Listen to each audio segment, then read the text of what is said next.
Sunday Morning Live, where we bring you the best good news ever. I'm Jess in Time. And they should call you Dancing Queen as far as I am concerned. No, my name, of course, is... What is my name again? Oh, I know, it's Dan Druff. What does that remind you of?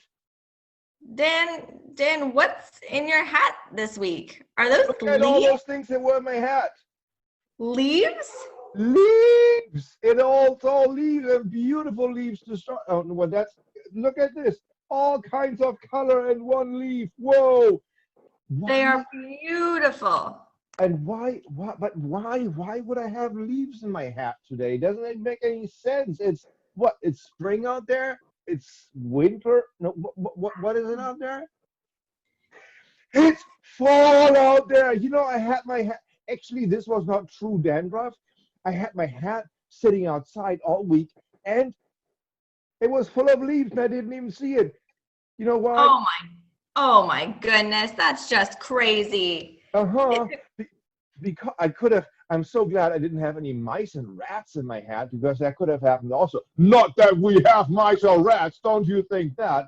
But it's fall. It's fall. I love fall. I know, me too. I love fall because, and you know why they call it fall? Because of all the leaves? Because the leaves are falling. And you know why they call it spring? Because you have a spring in your step. But anyway. And the flowers. Well, I love fall. And you know, it's a perfect coincidence because my joke for you this week is all about fall. You got another joke? Are you ready? You are so good at having jokes for me. Are you ready? What's your joke, Jess in Time? Well, we have fantastic producers. So, okay, you're going to love this one. Mm-hmm. What do you get when you drop a pumpkin?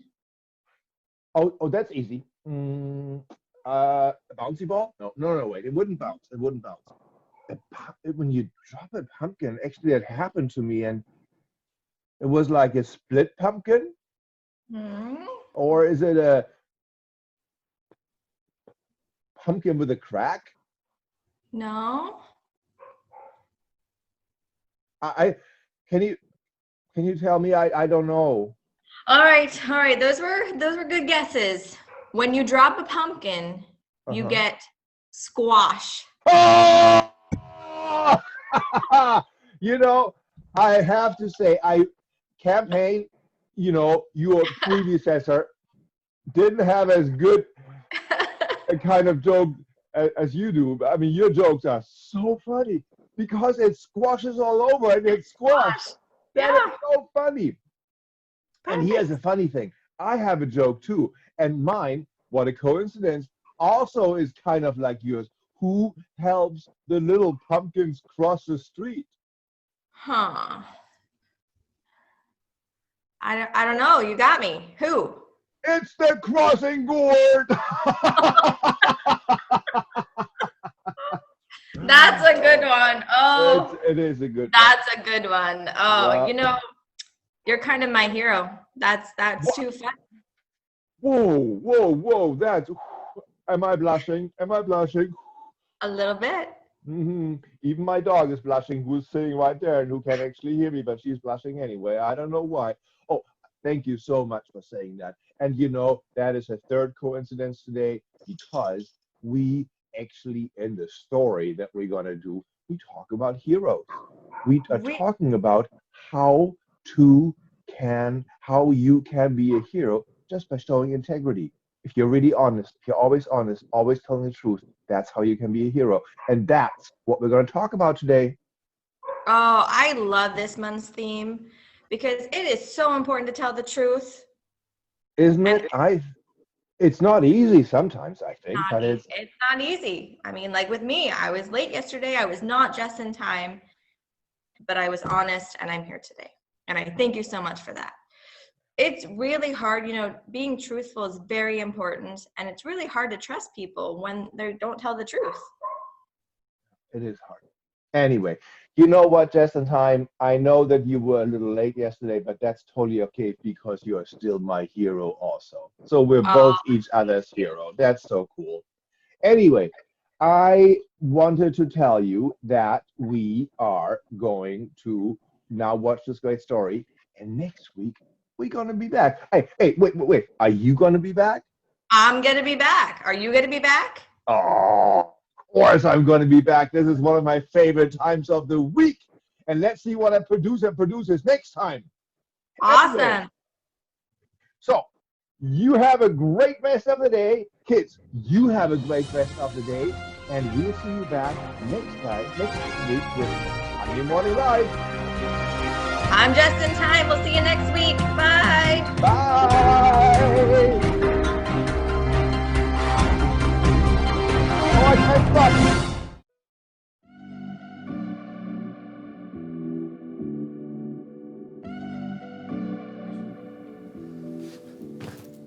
Hello, friends. It's me, Graham, and I am a hero. Hee-yah! Hee-yah! Hee-yah! Hee-yah! Uh-oh. Well, okay, I'm not a real hero, but I'm pretending to be one. It's fun to be a hero because heroes have integrity. Integrity is choosing to be truthful in whatever you say and do. And heroes, above everything else, are truthful. Of course, it's also fun to pretend to be the villain. Now you will know the power of the bucket. For I, Buckethead, am your second cousin once removed. No, that's impossible! We look nothing alike! Would I lie to you? Yeah, probably. You're right, I probably would.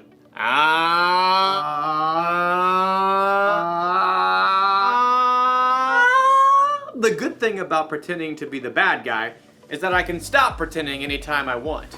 But as you'll see in today's story, when you cheat and lie in real life, it's a little harder to take your mask off. It's really hard to breathe in here. I'll see you all back here soon.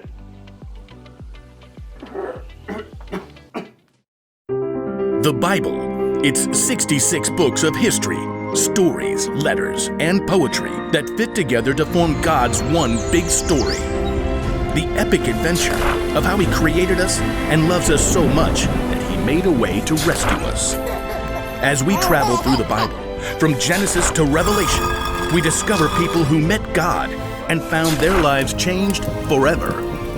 Now, for an amazing story, inspired by the book of 2 Kings, chapter 5. Naaman was the commander of the army of Aram, one of Israel's greatest enemies. Forward march!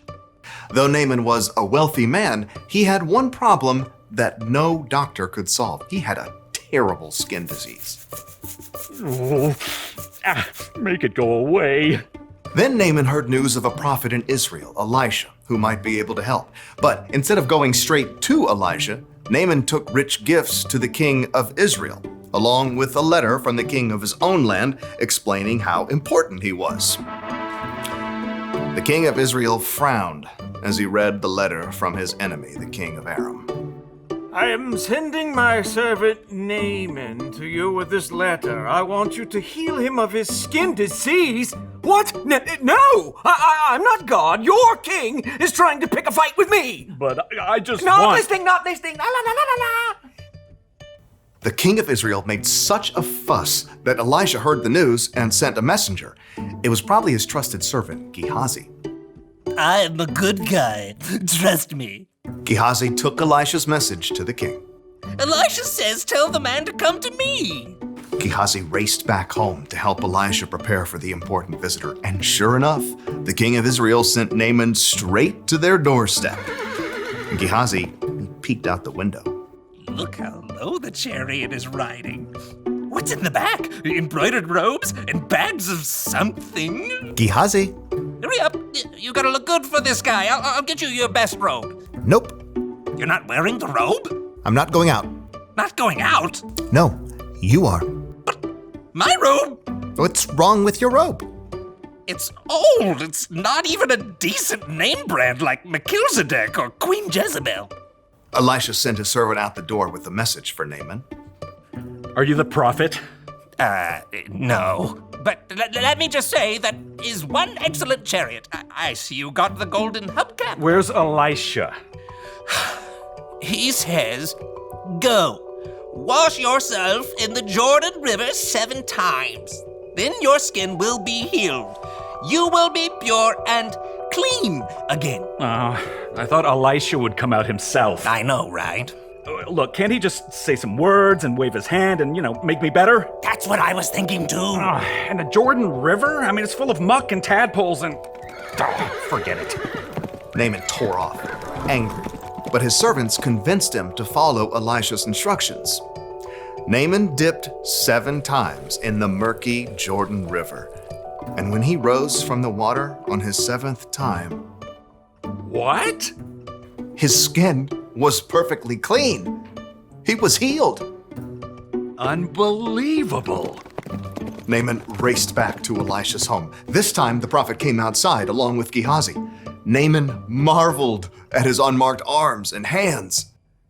Now I know that there is no God anywhere except in Israel. Please take a gift from me. Gehazi inched closer to the chariot. He could see the richly colored robes hanging over the bags of gold and silver. Is that a genuine Melchizedek robe? Uh-huh, the real deal. Just have your servants unload around back and I'll... Nope. I serve the Lord. You can be sure that he lives. And you can be just as sure that I won't accept a gift from you. What? Please, I'm begging you. He's begging you, Elisha. But Elisha still refused to take a single coin from Naaman and send him away in peace. Elisha went back inside, leaving Gehazi speechless on the doorstep. What? No. Seriously? Gehazi could still see the dust kicked up by the horse's hooves. Elijah should have taken something. If he didn't want it, he could have just given it to me.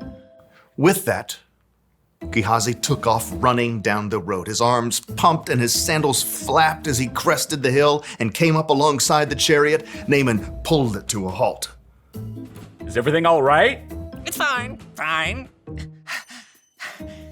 My master sent me to say that 2 young prophets have come to visit. Yeah, that's it. Please give them 75 pounds of silver and 2 sets of clothes. Oh, of course. Take twice as much. Naaman's servants carried the heavy bags of silver and clothing back up the road. But as they approached Elisha's house... Hey, thanks. I got it from here. Straining beneath the weight of his heavy load, Gehazi snuck inside and stashed the clothing and silver in his room. Then he hurried back out and strolled through the front door.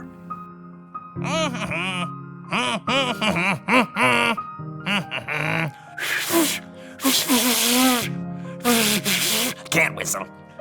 Elisha studied him with sharp eyes. Where have you been? Oh, me? I didn't go anywhere. Didn't my spirit go with you? I know Naaman greeted you. I know you took money and clothes. I was just being nice to the horses, making their load lighter. You and your family after you will have Naaman's skin disease. But then I can't wear my new robes. Sure enough, Gehazi's skin was soon covered with sores, just like Naaman's was. Gehazi's lie had won him some new clothes, but it had cost him Elisha's trust and a full and healthy life.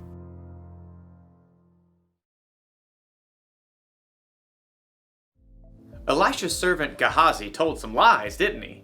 He lied to himself, saying he needed more stuff than he already had. He lied to Naaman to get the stuff. Then he lied to Elisha about all of it.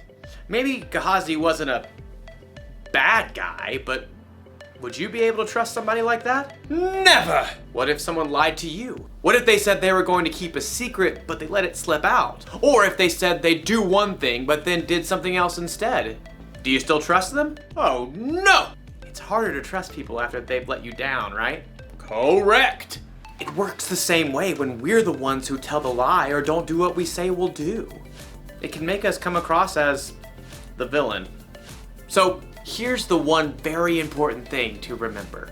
When you're not truthful, you lose trust. When you are truthful, you're the hero! And if you need even more evidence that being truthful is the way to go, look to Jesus. He always did exactly what he said he would do. He can be trusted no matter what. That's what I want to be. What do you say, Buckethead? Will you turn from your villainous ways? Do I get to keep the bucket? Sure. It's a deal! Great! Go be heroes, everyone. Bye. Hey, Buckethead, how do you feel about tacos?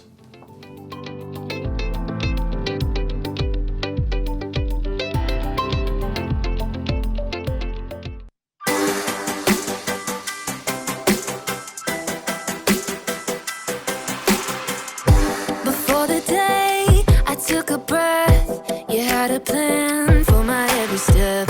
You promised to always be by my side. I believe that